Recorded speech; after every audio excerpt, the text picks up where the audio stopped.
Halo, selamat pagi anak-anak.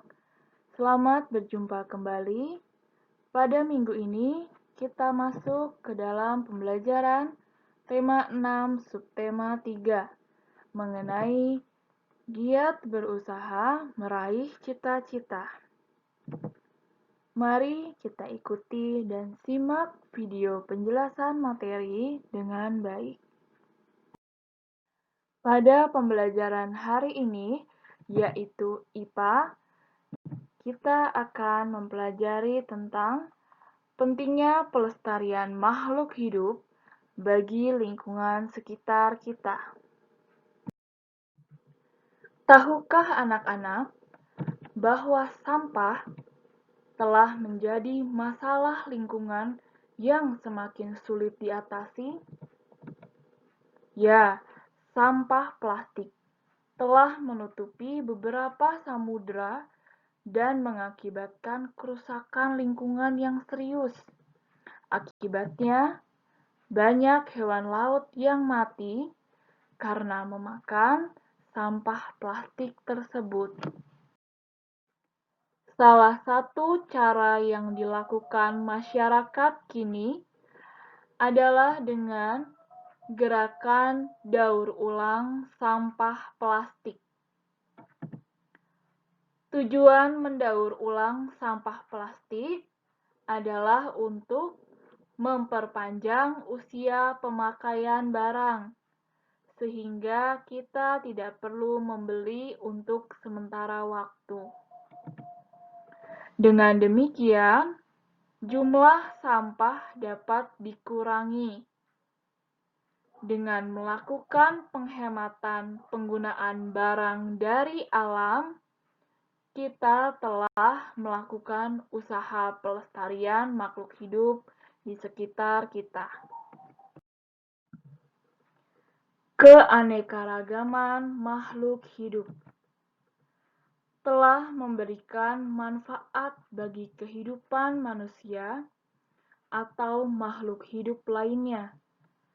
Sepantasnya, manusia berusaha dan bertindak untuk memelihara, mengembangkan, dan menjaga keanekaragaman makhluk hidup sebagai sumber daya alam hayati, agar senantiasa dapat memperoleh manfaatnya. Masyarakat dunia sekarang harus segera bertindak melestarikan keanekaragaman makhluk hidup. Dampak buruk yang diakibatkan kepunahan makhluk hidup telah merugikan bagi manusia itu sendiri. Di Indonesia, banyak jenis hewan dan tumbuhan asli Indonesia berada di ambang kepunahan. Bahkan beberapa sudah punah. Maka dari itu, kita harus tetap melestarikan keanekaragaman makhluk hidup. Pelestarian makhluk hidup. Pelestarian makhluk hidup dapat dilakukan sebagai berikut. Yang pertama, yaitu kebun koleksi. Kebun koleksi biasanya hanya untuk mempertahankan tumbuhan bibit unggul. Contohnya adalah kebun mangga di Pasuruan. Yang kedua, yaitu kebun plasma nutfah. Kebun plasma nutfah merupakan perkembangan kebun koleksi. Contohnya adalah kebun plasma nutfah di Cibinong Lipi.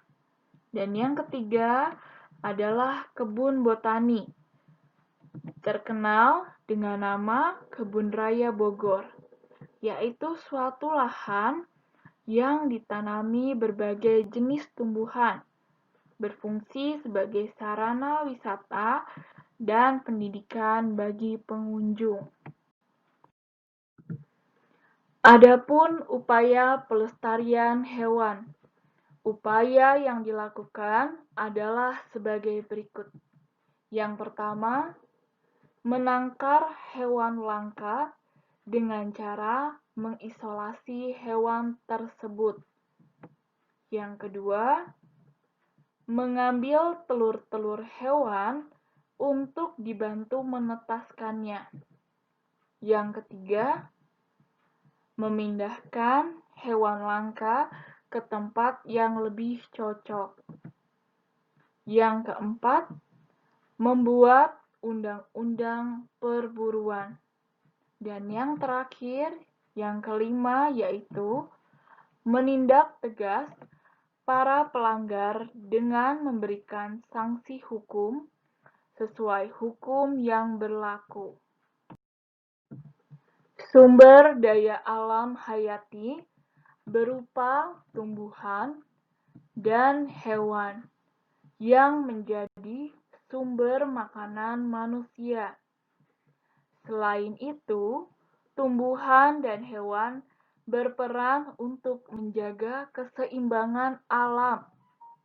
Bencana alam yang terjadi salah satunya karena keseimbangan alam terganggu. Banjir di Jakarta karena sungai-sungai tidak dipelihara dan dijadikan tempat pembuangan sampah. Hal ini menyebabkan kerugian yang sangat besar, baik bagi manusia maupun bagi makhluk hidup lainnya. Alam dan sumber daya alam harus dijaga agar tetap lestari.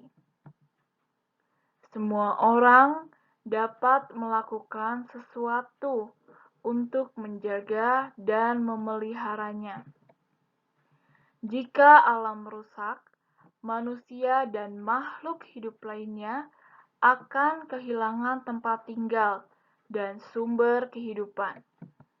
Oleh karenanya, manusia harus berusaha menjaganya. Salah satunya adalah dengan mengampanyekan usaha sederhana memelihara lingkungan melalui poster. Nah, anak-anak, berikut tugas pada hari ini, yaitu buatlah sebuah poster. Anak-anak, silahkan pilih satu saja dari dua tema di bawah ini. Yang pertama yaitu pentingnya melestarikan sumber daya alam hayati tumbuhan. Contohnya, atau yang kedua, pentingnya melestarikan sumber daya alam hayati hewan. Berikut contohnya. Kerjakan di sketchbook, beri hiasan, dan kerjakan dengan maksimal. Sekian anak-anak, video penjelasan materi pada hari ini.